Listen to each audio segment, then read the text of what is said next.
querida Betty. Hola Mercedes, hola Margarita. Hola ¿Cómo estás? Mercedes, hola Betty, hola a todos. Hola a todos.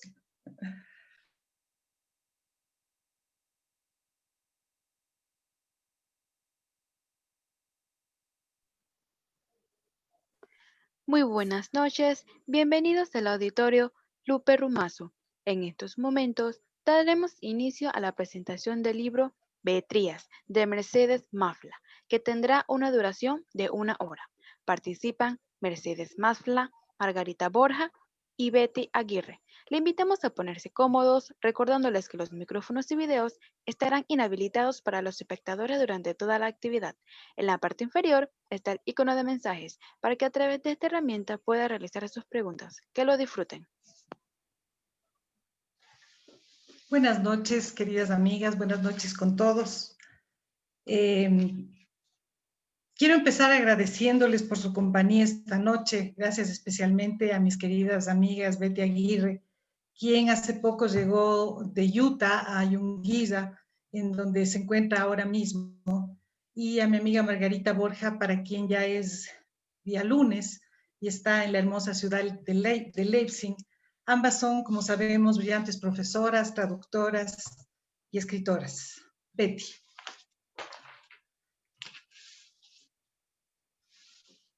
El micrófono. Ahí está. Sí.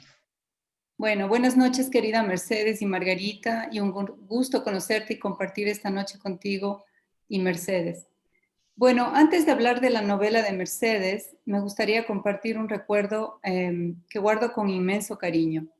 Años atrás, Mercedes y yo paseábamos en el auto de su madre por los caminos vecinales de La Tacunga. Escuchábamos la misma música una y otra vez, música que brotaba de estropeados cassettes, cuyas cintas las pegábamos con esmalte y a las que recorríamos con un bolígrafo.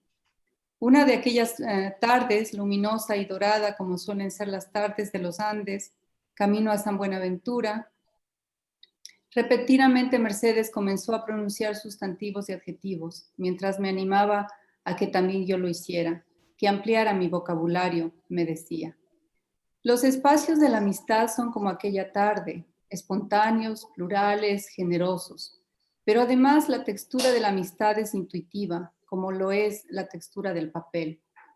Generalmente cuando tenemos a alguien enfrente, intuimos que seremos arrojados a alguna aventura de la misma forma que cuando nos sentamos a escribir. En la novela, la amistad es una figura determinante y de eso hablaremos después. Gracias, amiga querida, por haberme invitado a tan significativo momento. Bien, en inglés hay una palabra que pienso es acertada para expresar lo que sentí cuando leí el título de la novela. Quiero empezar por ahí. Esta palabra es mesmerize, que significa asombro y también hipnotizar. Beatriz es un nombre que parece haber sido forjado en las glorias del disenso, de la rebeldía, que en parte de eso se trata la novela. Beatriz es una palabra muy antigua que ha sido hábilmente rescatada por Mercedes. A partir de ahí, la potencia, el ritmo, la cadencia y la intensidad de la novela mantienen en alerta al lector, sin riesgo de extravío. Pues Beatriz es una novela muy inteligente, escrita por una autora culta. Ahora me gustaría hablar brevemente de la obra, ¿no? Pienso que es necesario conocer un poco de qué va la obra. Beatriz es la historia de Liz, hija de inmigrantes palestinos, entre comillas, desterrada y desheredada de la casa familiar. Sus días se van en fumar y beber y hacer dulces árabes que su amiga Katia los vende en Quito. Y tolerar el lento paso de los días, incapaz de vislumbrar un objetivo que le dé sentido a su vida.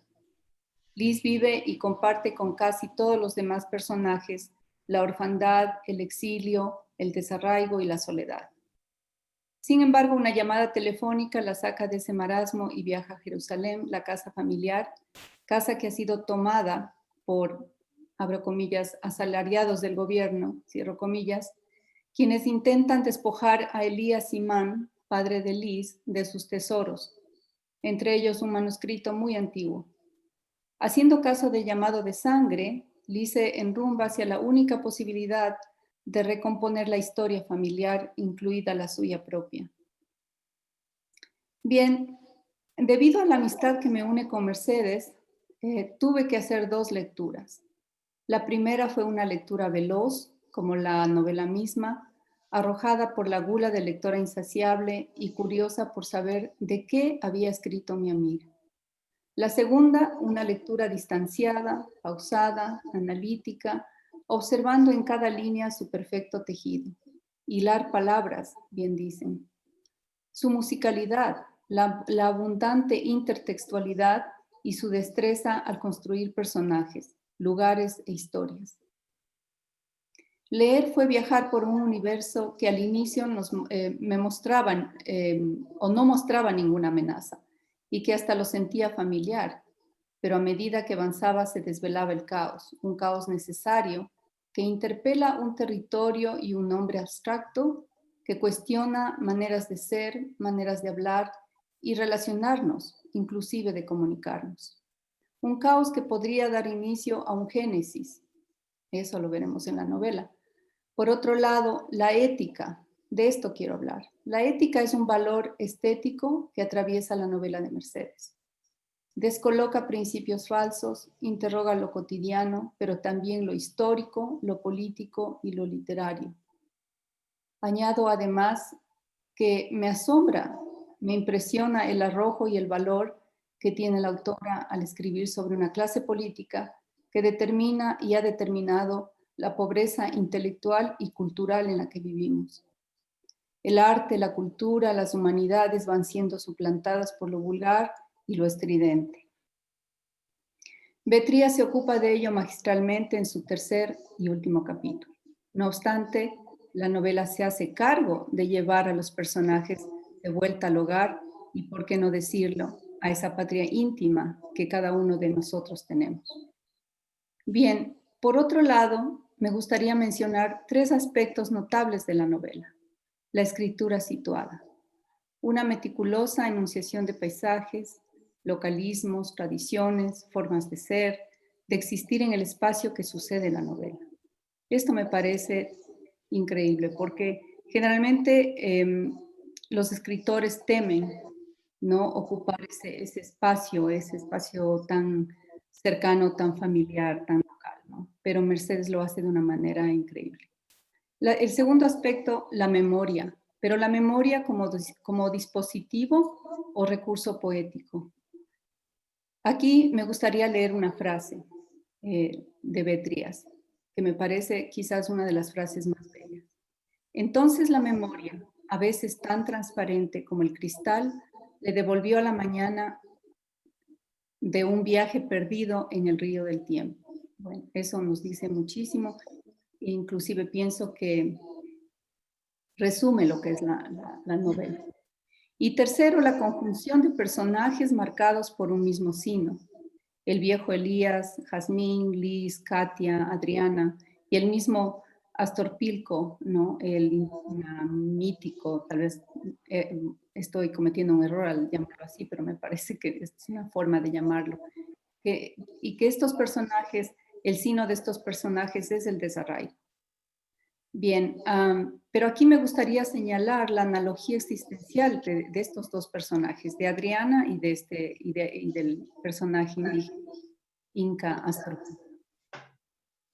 A través de ellos la novela explora y cumple con esta cualidad rebelde y casi épica de lo que es las Beatriz, ¿no? La libertad de sujeción de cualquier señor. La novela misma explica el término e intuyo que Mercedes nos hablará de ello. Y para cerrar, debo decir que Beatriz es una novela que nos trae una nueva forma de novelar, es muy innovadora. Pienso que es muy difícil hablar hoy en día de innovaciones, ¿no? Pero pienso que es una nueva forma de novelar en el contexto de la literatura en general, ¿no? Es una novela abundante en sensaciones y sobre todo me hace pensar en Roland Barthes, quien dice que la escritura está hecha con el cuerpo, aunque aún no sabemos por medio de qué relevo, ¿no? Pero en el caso de Beatriz, yo diría que es la memoria que como sabemos se imprime en el cuerpo. Y bien, eso es todo lo que puedo decir y estoy increíblemente agradecida de estar en este momento aquí con ustedes, de compartir y compartir mi experiencia de esta lectura que he hecho de Beatriz. Gracias. Me parece que sigue Margarita. Bueno, muchas gracias. Primero celebro estar aquí en compañía de estas maravillosas mujeres. Mucho gusto, Betty. Y bueno, Mercedes es una admirada amiga, maestra, más que profesora, maestra y escritora que me tiene deslumbrada, mesmerized también. Y bueno, me lanzo de una al texto que escribí. Espero que no sea muy largo. Y escribí pensando, son mis pensamientos sobre esta maravillosa novela. Entrar a un libro es como abrir la puerta de una casa desconocida, leer las primeras palabras y encender la luz para mirar por primera vez los objetos que allí se encuentran, es escuchar una voz naciendo. Entré a Beatriz y desde las primeras líneas quise quedarme allí, habitar esa voz que se habla a sí misma y a los otros sin imposturas, esa voz que se conoce y se reconoce, que intelectualiza para luego precipitarse a un abismo estremecedor de premoniciones y emociones. Beatriz es este tipo de novela a la que uno entra para no salir más. El tempo en el que está escrita es música pura, es el fluir de un río incesante en el que nos sumerge Liz desde el primer momento en que la conocemos, una mujer enamorada de su soledad, cocinando, envuelta en aromas dulces, borracha, bailando sola, riendo con su mejor amiga Katia, que llega, deslumbra y se va.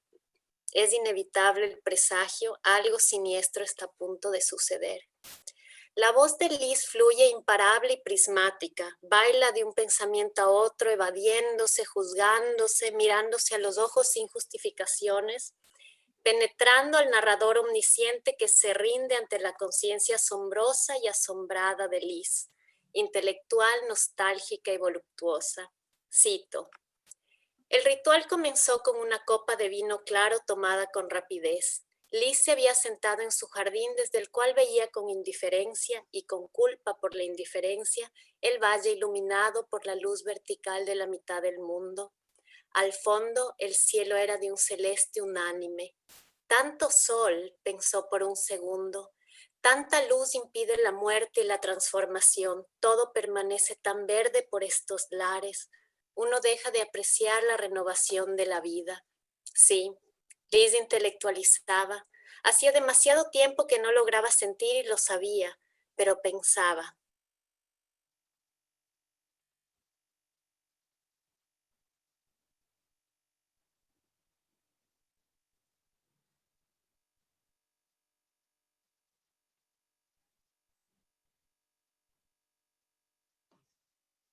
Ha caído bajo el hechizo de Liz. Se mueve en la órbita de sus delirios, sus recuerdos, sus voces que una y otra vez se preguntan sobre la locura y tienen ecos palacianos. Pablo Palacio, tuve que pensar varias veces en él. Así, abro cita. ¿Ya volvimos al tema? Es que no existe otro. Sigo a la espera de que la misma locura de mis padres explote en mí. Hace tanto tiempo siento la cercanía de la espada que me cortará la razón. Posiblemente actúo ya y me tiene partida en 2 o en 1000 fragmentos. Nadie que me conozca cree que yo sea normal. Algo raro tengo desde niña. Esta es la voz de Liz, ¿no? Pero es más grave de lo que se ve. Desde que entendí la magnitud del problema, supe cuál sería mi destino y lo espero, cada día lo espero. Pero insisto, puede que ya haya llegado, lo reconozco, entre otras formas, por mi capacidad de hablar sola, rasgo de locura, según se sabe, este hábito que cultivo con frenesí y en el que intento perfeccionarme. No me moleste, me despierta. Soy una actriz frustrada que cada tarde improvisa un soliloquio para no perder el hilo. Sueño despierta el vano retazos de mi historia para dotarla de sustancia. El vacío me estremece. Es tan enorme que sería necia no reconocer que además de aterrarme, paradójicamente me acompaña y me consuela. Esta hermosa mañana del fin del mundo, estimados vecinos, sigo esperando el momento en el que estalle dentro de mí la locura. No debería seguir mintiéndome. ¿Hace cuántos años vivo sin la menor capacidad de ponerme de acuerdo? Cierro cita. Conocemos a Liz primero en su pequeño refugio, en su casita de Tumbaco, como ya explicó Betty un poco la trama, en la quietud de la cocina, evadiendo el presente, jugando al futuro apocalíptico. Pero así como vive en el futuro y en los astros, Liz habita en el pasado, en el vientre de una madre cuya caracterización me obliga a pensar en esas madres de artistas como las que tuvieron Susan Sontag o Irene Nemirovsky. Cito: es imposible no odiar a una madre que actuaba como un holograma, siempre pendiente de su imagen reflejada en las docenas de espejos que compró para adornar la casa en la que crecí. Vivía ciega mi existencia, ciega y sorda. En las fotos de su matrimonio aparece con una sonrisa desconcertante. Un despistado la calificaría de astuta y hasta de diabólica. Y es así como justamente el pasado de Liz, su origen, sus lazos familiares, la arrancarán de esta órbita de los pensamientos, de esta especie de burbuja donde habita.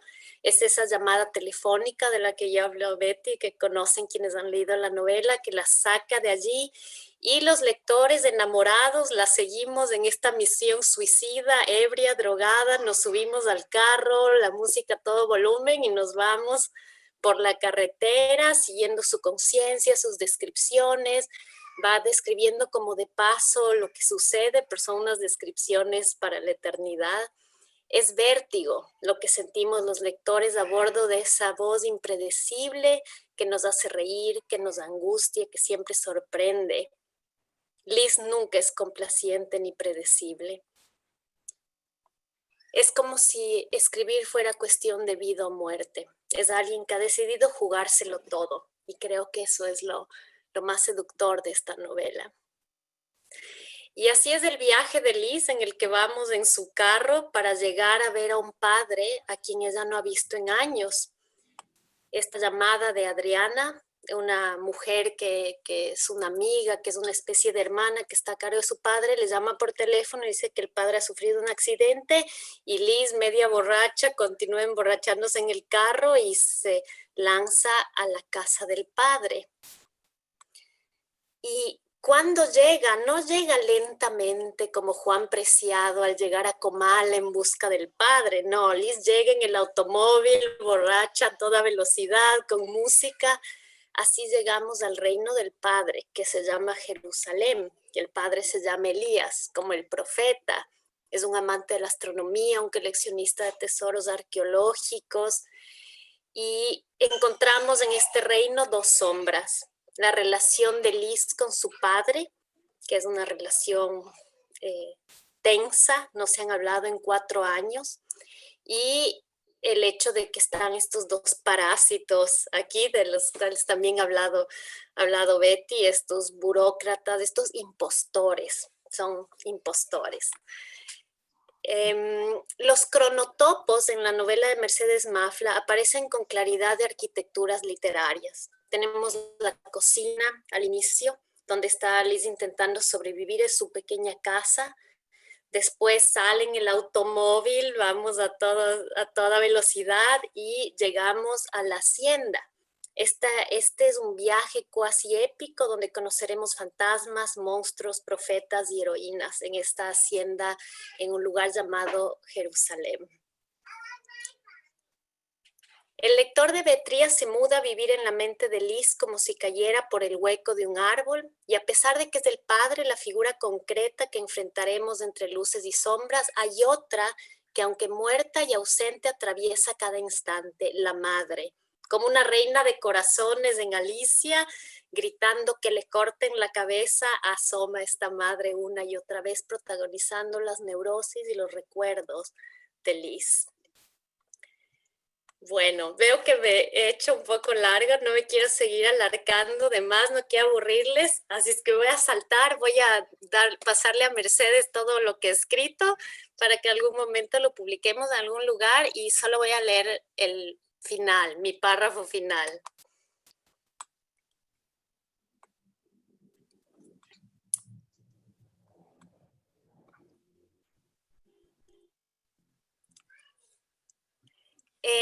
Al final de la novela, no les voy a contar todo el final, los que no han leído, pero en un momento magistral y climático de la novela, estos burócratas parásitos que están viviendo en la casa del padre, esperando que se muera para sacar provecho, organizan un evento. Es una fiesta de clausura del primer encuentro de la memoria de los pueblos libres de América. Y es brillantemente descrito en la novela como, cito, un carnaval de burócratas nacionales e internacionales que ensuciaron cuanto pudieron, perdieron el tiempo en eso que les gusta llamar mesas de trabajo, hablaron por horas en un lenguaje indescifrable y desde luego comieron y bebieron como trogloditas. La velada resulta estremecedora entre excesos de comida, bebida, ruido, luces y músicas. Me recordó al baile de máscaras de Edgar Allan Poe, Siniestro. Y ahí finalmente se ve la premonición de la muerte, de la catástrofe que tenemos desde el principio aquí en esta velada, en esta noche, se vuelve realidad. Es una noche de fanfarrias y fanfarrones. Pero lo que va a suceder, en lugar de lo que sucede en la mayoría de novelas latinoamericanas, donde todo es maldición, caída, trauma, fondo, tinieblas para siempre, es que aquí hay un final redentor, es un final de luz. Yo creo que Liz también es luz y creo que los nombres en la novela tienen un significado importante y creo que la leyenda andina de Astorpilco, ese brebaje, ese amor, el embriagador aroma de los campos nocturnos fecundos y perfumados del cual se habla en esta leyenda, inspira este final. Y esta es una memoria ancestral que Liz en realidad está heredando de su padre. Y es por eso que se cierra al final la novela en un homenaje a la luz de la memoria, algo de lo que también habló Betty, la memoria. Y la novela empieza con epígrafe de Luis Cernuda, donde se habla de la luz de la memoria. Y creo que así también se cierra en un salto a un nuevo nivel de conciencia, iluminando lo que una vez yacía empantanado y oscuro.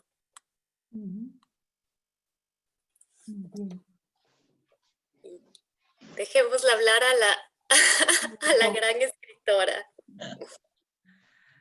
Fabuloso, Margarita. Bien, todos tendremos una historia que contar sobre el 2020. Esta es una parte de la mía. En enero de este año, Ribelis salió a la luz, como se estila decir en estos casos, Beatriz, la novela que esta noche presento. Puede ser útil empezar contando que a lo largo de demasiados años, una idea me ha perseguido casi obsesivamente. Me refiero a la idea de la transformación y a su forma más extrema, la de la resurrección. Aunque esto suene a una vana especulación religiosa, que en gran medida puede ser, y aunque tal vez insinúe una carga de culpa o denote simple aprehensión a la muerte, esta idea insistente y fiel se convirtió para mí en una especie de guía de lectura,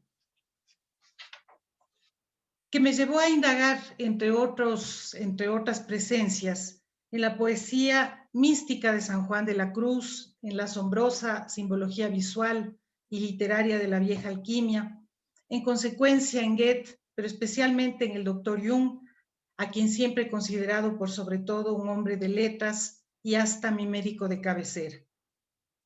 Desde luego, pensar en el poderoso o fantástico o ingenuo símbolo de la resurrección puede ser respuesta a la más esencial o al más esencial de los miedos, el miedo a la muerte, o como ya mencioné, pero añado adicionalmente, del miedo a la muerte en vida, o en otras palabras, del miedo al fin del mundo. Esta obviedad me lleva a recordar y compartir con ustedes mi primer fin del mundo. Se me presentó a través de una de las formas más logradas y populares del arte, la pesadilla recurrente. En ella, una mano subterránea solía visitarme por las noches de la lejana infancia. El terror que me provocaba la presencia inexplicable era un auténtico absoluto. Muchos años después, en épocas en las que aún dudaba de que aquellos encuentros hubiesen sido soñados, leí un ensayo del poeta Lezama Lima en el cual contaba que a él le había sucedido lo mismo, pues vivía el miedo de la noche infantil como la antesala del terror y a la vez como la espera y la búsqueda de la mano. Cuenta el escritor cubano que después leyó que otro poeta, en este caso Rilke, sufrió idéntica experiencia. Lejos de la autocomplacencia, Lezama Lima, con ironía, concluye que, según aprendió con el tiempo, cualquier manual de psicología explica que esa mano se le suele aparecer a muchísimos niños en la terrible e inolvidable edad en la que descubren la muerte. Quizá no la suya, sino la de su madre o la de su padre, que, como sabemos, son todo un tema. Desde luego, muchos otros finales del mundo vinieron después. Uno de los mayores se anunció con una serie de imágenes que después necesité con misteriosa urgencia transformar en la sucesión de historias que tomaron vida propia en Beatriz. Estas historias están unidas, entre otras cosas, por la sigilosa repetición, musical repetición, quiero creer, encarnada en distintas experiencias del símbolo de la resurrección. La más visible o audible de estas historias es la protagonizada por la joven llamada Liz Simán, quien vive, en pocas palabras, paralizada por el miedo al miedo. Ella se ve obligada a volver a la casa de su padre, que es situado en el increíble Bosque Protector Jerusalén, nombre parecido a una ocurrencia de ficción paródica o fantástica, pero que existe, y es el bosque seco desde el cual, gracias a las condiciones excepcionales del lugar, la observación del cielo puede ser, y ha sido a lo largo de siglos, una experiencia sobrecogedora. Liz hace un camino de la oscuridad a la luz en una casa de hacienda que, quiero suponer, casi todos por acá conocimos o conocemos. La casa de hacienda. En mi caso puede llamarse Colaiza o Tiobamba o Isinche o Tilipulo, todos estos nombres relacionados con la verdadera patria, es decir, con la infancia. Un poco más al fondo del cuadro está la historia del viejo rey Lear que mira los astros desde su telescopio y desde la pantalla de plasma de un videojuego llamado Rebirth X, es decir, Resurrección, juego que, por cierto, existe. No carece de propósito que él diga, no obstante, que prefiere la palabra alemana Wiedergeburt, porque la palabra contiene, cito, la idea de la renovatio o del renacimiento dentro de la duración individual de la vida o hasta del mejoramiento mediante la causación mágica, fin de la cita, en palabras que tomo textualmente del Dr. Jung. El viejo se llama Elías, nombre inspirado en un tío materno tan extravagante y sufrido como toda esa familia de palestinos perdidos en los Andes con los que crecí y cuyo anecdotario o sus fragmentos creo haber enumerado infielmente en la segunda parte de la novela. Ya que estoy hablando de la resurrección, me conmueve pensar que mientras escribía, me enteré de que el profeta Elías era, entre los inolvidables personajes bíblicos, el primero que había experimentado el regalo de volver de entre los muertos. Este descubrimiento ratificó mi sospecha de que las palabras tienen una especie de magnetismo que a veces es inaccesible a la razón. El tercer resucitado de Beatriz es el joven Astor Pilco, quien nació de un hermoso texto en el que Humboldt lo nombra con admiración. Esta es su primera resurrección, haberlo sacado del olvido. La segunda se da cuando en la novela el muchacho exiliado se pierde en medio de la noche, por años o siglos quizá, hasta que vuelve al sol, su Dios, Señor de todas las cosas, un amanecer en el que el Cusco, su ciudad natal, lo recibe de regreso después de un paso transformador por la valerosa Malchinguí. Pero debo confesar que la forma de resurrección que más me alienta es que la novela ha conseguido sacar de la muerte, al menos este tiempo, una palabra, Beatriz, la misma que me fue regalada cuando la sombra del astrónomo Astorpilco empezó a seguirme. Una mañana en la biblioteca de la Universidad Católica di con un libro publicado por la Universidad Andina sobre los señores de Quito. El libro es del doctor Salomón y en él estaba citada la crónica de Cieza de León que contiene la palabra. Cuando vi su significado en el diccionario etimológico de Corominas, supe que estaba ante una revelación. Y es que Beatriz no solo significa caos, sino que quizá, como me ha hecho notar un generoso lector, podría incluso ser un antecedente de la ominosa encomienda, ese pecado que ninguna negación podrá borrar de la conciencia de América Latina y por tanto de nuestro país. Aunque ya en confianza les digo que a mí me resulta más seductora la idea de que la palabra implique además y paradójicamente una posibilidad de mirar a nuestro hermoso, abstracto y despistado país como un espacio en el que la rebeldía y por tanto el anhelo de libertad provienen de una antigua estirpe. Quizá esta sustancia, de alguna manera, nos ha mantenido a salvo de los variados psicópatas tropicales y líricos que, aunque se han esforzado por cumplir sus nefastos o risibles experimentos, no han logrado enraizar en estas verdes tierras. Esperamos y trabajamos para que jamás lo hagan. Debo mencionar una coincidencia significativa. La historia de la novela comienza el 21 de diciembre de 2012 y la terminé de escribir por razones prácticas, pensé entonces, la tarde del 21 de diciembre de 2018. Mientras corregía el manuscrito, me enteré de que en ese día se vivía el solsticio de invierno en el hemisferio sur, momento que según los astrólogos, esos estudiosos del clima celestial, gentes divertidas y de las que tanto he aprendido en este loco año, señalan que los solsticios son momentos mágicos en los cuales se abre una grieta permitiendo lo inimaginable. El acto de leer el mundo como el libro de arena que es, y que todos intentamos con mayor o menor suerte o talento o valor descifrar, es una operación creativa, un invento de la imaginación y su habilidad de encontrar secretas relaciones entre las cosas. Pero además es una operación de la memoria, madre de todas las musas. Ahora se me ocurre recordarles que estamos justamente en las vísperas de un nuevo 21 de diciembre. Un nuevo solsticio viene.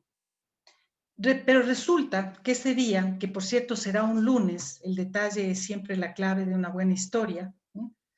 La llamada gran conjunción que pareció reflejar o propiciar, quién puede decirlo, los acontecimientos que hemos vivido en nuestro planeta, se terminarán, es decir, se transformarán.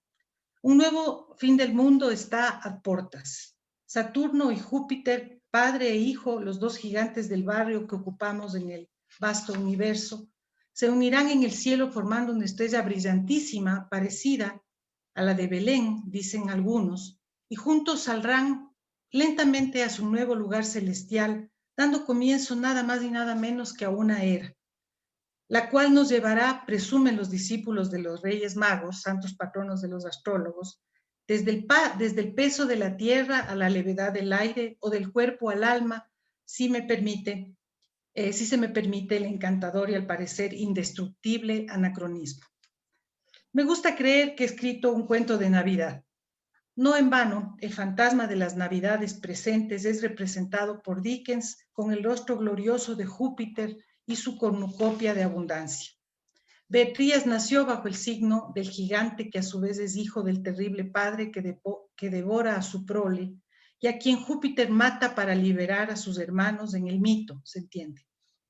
Ahora que juntos, todos en el planeta, saldremos marcados por la huella de este fin del mundo sin precedentes, que como nunca antes hemos experimentado al unísono y que inevitablemente nos llevará de la muerte a una nueva vida, no sé si mejor o peor que la perdida, pues ahí radica el misterio de la resurrección, porque volver a la vida implica, lo sabe el poeta Cernuda al escribir su poema Lázaro, apenas una posibilidad Por cierto, algo escalofriante si se lo piensa bien. Cernuda es uno de los poetas tutelares de mi novela, como lo ha sido de mi vida, porque estoy convencida de que los poetas son maestros que acompañan y consuelan a los mortales. Y es que la literatura es la más antigua y profunda forma de conocimiento humano. La poesía y sus variadas manifestaciones sigue encarnando este destino. No en vano la ciencia ha demostrado, solo cuento una anécdota pseudocientífica, que aprendemos a través de la habilidad de nuestros cerebros de o para contar. De ahí que todos estemos escribiendo nuestra historia y ahora más que nunca todos queramos contarla. Un punto a favor y a la vez en contra de la democracia, ¿no? Borges, la otra presencia tutelar de Beatriz, decía que una de las metáforas inamovibles, además de aquella de que el río es el tiempo que nos transforma cada segundo, y la otra, la de que la vida es un sueño, está esa que nos hace sospechar que las estrellas son los ojos del cielo desde donde algo nos mira. Los augurios que ahora parecen anunciarse o queremos ver en el firmamento, que por cierto, pocas veces miramos, pues preferimos el espejo negro de nuestras máquinas, parecen proponernos la creación de una nueva realidad, individual y colectiva. No podemos sino desear que esta oportunidad propicia para un renacimiento más nos encuentre despiertos, dueños de coraje, alegría y desde luego, salud. Salud. Salud, Margarita querida. Fabuloso. Muchas gracias, hermosas amigas, a todos quienes me han acompañado, a mi familia, a mis amigos. Les mando un gran y cariñoso saludo y mi total gratitud por haberse tomado el tiempo de escucharme y por la alegría enorme de escuchar a estas dos mujeres tan queridas y tan extraordinarias. Les mando un beso. Buenas noches con todos. Gracias. Buenas noches. Adiós, Margarita. Adiós, amigas. Adiós, Mercedes. Adiós, buenas noches. Gracias.